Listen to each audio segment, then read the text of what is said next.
ಸ್ನೇಹಿತರೆ ಎಲ್ರಿಗೂ ನಮಸ್ಕಾರ ಕಣ್ರಪ್ಪ. ನೋಡಿ, ನಾನ್ ವೆಜ್ ಹೋಟೆಲ್ಗೆ ಕೆಲಸಗಾರರು ಬೇಕಾಗಿದ್ದಾರೆ ಅಂತ ಹೇಳಿ ಮಾಹಿತಿನ ಕೊಟ್ಟಿರ್ತಕ್ಕಂಥದ್ದು. ಹೆಸರು ಬಂದ್ಬಿಟ್ಟು ಕಾದಂಬರಿ ಅಂತ ಹೇಳ್ಬಿಟ್ಟು ಈ ಒಂದು ಹೋಟೆಲ್ನ ಓನರ್ ಹೆಸರು. ಪಕ್ಕ ಹಳ್ಳಿಯವರು ಇವರು. ವಯ ಬಂದ್ಬಿಟ್ಟು 36 ವರ್ಷ ಆಗಿರುತ್ತೆ. ಪತಿದೇವ ಬಂದು ಸಾಲ ಮಾಡಿಕೊಂಡು ಊರು ಬಿಟ್ಟ. ಜೀವನ ಬಂದು ಹೋಟೆಲ್ ಬಿಸ್ನೆಸ್ಸನ್ನು ಪ್ರಾರಂಭಿಸಿದ್ದೇವೆ ಆ ಒಂದು ಕಾರಣಕ್ಕೋಸ್ಕರ ಅಂತ ಇಲ್ಲಿ ಹೇಳಿರ್ತಕ್ಕಂಥದ್ದು. ಕೆಲಸಗಾರರು ಬಂದ್ಬಿಟ್ಟು 4 ಜನ ಇದ್ದಾರೆ, ಆದರೆ ಸಾಕಾಗ್ತಾ ಇಲ್ಲ. ಪಾತ್ರೆ ತೊಳೆಯೋಕ್ಕೆ ಬೇರೆ ಬೇಕು ಅಂತ ಇಲ್ಲಿ ಹೇಳಿದ್ದಾರೆ. ಜೀವನದ ಗುರಿ ಏನಪ್ಪಾ ಅಂದರೆ ಇವ್ರದ್ದು ಇನ್ನೊಂದು ಸಂಬಂಧವನ್ನು ಇಟ್ಕೊಂಡು ಹೊಸ ರಾತ್ರಿಯನ್ನು ಮಾಡ್ಕೋಬೇಕು ಅಂತ ಇವರು ಒಂದು ಆಸೆ ಆಗಿರುತ್ತೆ, ಮತ್ತು ಅದೇ ಒಂದು ಗುರಿನೂ ಸಹ ಆಗಿರುತ್ತೆ. ಇನ್ನು ಇವ್ರದ್ದು ಊರು ಬಂದ್ಬಿಟ್ಟು ಬಳ್ಳಾರಿ ಹತ್ತಿರ ಜಾಗನೂರು ಅಂತ ಹೇಳ್ಬಿಟ್ಟು ಒಂದು ಹಳ್ಳಿ ಬರುತ್ತೆ ಸ್ನೇಹಿತರೆ, ಚಾಕನೂರು ಅಂತೇಳಿ. ಆ ಒಂದು ಹಳ್ಳಿ ಸ್ನೇಹಿತರೆ, ಆ ಒಂದು ಹಳ್ಳಿಲಿರ್ತಕ್ಕಂಥ ಒಂದು ಹೋಟೆಲ್ಗೆ ಕೆಲಸಗಾರರು ಬೇಕಾಗಿರೋದು.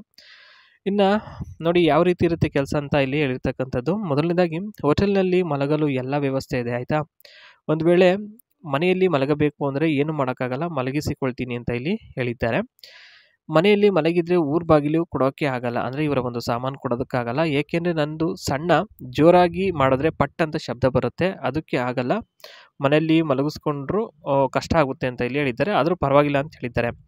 ಕೋಪ ಮಾಡಿಕೊಂಡು ಮಾಡುವ ಕೆಲಸವನ್ನು ಅರ್ಧಕ್ಕೆ ಬಿಡಬಾರ್ದು ಅಂತ ಹೇಳಿದ್ದಾರೆ. ಅಂದರೆ ಸಾಮಾನು ಕೊಡಲ್ಲ ಅಂತ ಅಂದ್ಬಿಟ್ಟು ಮಾಡೋ ಕೆಲಸನ ಅದಕ್ಕೆ ಬಿಡಬಾರ್ದು ಅಂತ ಇಲ್ಲಿ ಹೇಳಿರ್ತಕ್ಕಂಥದ್ದು.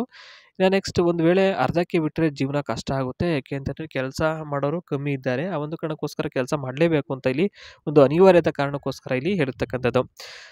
ಇನ್ನು ನೋಡಿ, ಸೋಮವಾರ ಮತ್ತು ಶನಿವಾರ 2 ವಾರ ಕೆಲಸ ಕಮ್ಮಿ ಇರುತ್ತೆ, ಅವತ್ತು ಮಾತ್ರ ಫ್ರೀ ಇರುತ್ತೆ, ಅವತ್ತು ಬೇಕಾದ್ರೆ ಸಾಮಾನು ಕೊಡ್ತೀನಿ ಅಂತ ಹೇಳಿದ್ದಾರೆ. ಇನ್ನು ಕೆಲಸ ಕಮ್ಮಿ ಇದ್ದಾಗ ಮಾತ್ರ ಸುಖ ಕೊಡೋದಕ್ಕೆ ಆಗೋದು, ಆಗ ಕೇಳದೇ ಇದ್ದರೂ ಸಹ ಕೊಡ್ತೀನಿ. ಯಾಕೆಂದರೆ ಫ್ರೀ ಇದ್ದಾಗ ಇನ್ನೇನು ಮಾಡೋದಕ್ಕಾಗುತ್ತೆ, ಅದನ್ನೇ ಕೊಡ್ತಾರೆ. ಅಪರೂಪಕ್ಕೆ ಆದರೆ ಸುಮಾರು ಹೊತ್ತು ಸಿಗುತ್ತೆ, ಅಂದರೆ ಅದರ ಅರ್ಥ ಲೆಕ್ಕವಿಲ್ಲದಷ್ಟು ಸಮಯ ಎತ್ತಿಕೊಂಡು ಮಾಡಿ. ಬೇಡ ಅಂದವರು ಯಾರು ಅಂದರೆ ಫ್ರೀ ಇದ್ದಾಗ ಲೆಕ್ಕವಿಲ್ಲದಷ್ಟು ಸಮಯ ಸಿಗುತ್ತೆ. ಲಿಂಗಾಯತರು ಆದರೆ ಕೆಲಸ ಮಾಡೋದಕ್ಕೆ ಕಷ್ಟ ಆಗುತ್ತೆ, ಯಾಕೆಂದರೆ ಇದು ನಾನ್ ವೆಜ್ ಹೋಟೆಲ್ ಆಗಿರೋದ್ರಿಂದ. ಸೊ ಲಿಂಗಾಯತರು ಕೆಲಸ ಮಾಡೋದಕ್ಕೆ ಕಷ್ಟ ಆಗ್ಬೋದು ಅಂತ ಇಲ್ಲಿ ಹೇಳಿದ್ದಾರೆ. ಅಂದರೆ ಸೇರಿಸ್ಕೊಳಲ್ಲ ಅಂತಲ್ಲ, ಸ್ವಲ್ಪ ಕಷ್ಟ ಆಗ್ಬೋದು ಅವ್ರಿಗೆ ಅಂತ ಹೇಳ್ಬಿಟ್ಟು ಅಷ್ಟೇ. ಅದು ಅವ್ರ ಮೇಲೆ ಡಿಪೆಂಡ್ ಆಗಿರುತ್ತೆ, ಕೆಲಸ ಮಾಡೋದು ಬೇಕು ಬಿಡಬೇಕು ಅನ್ನೋದು. ಓಕೆ.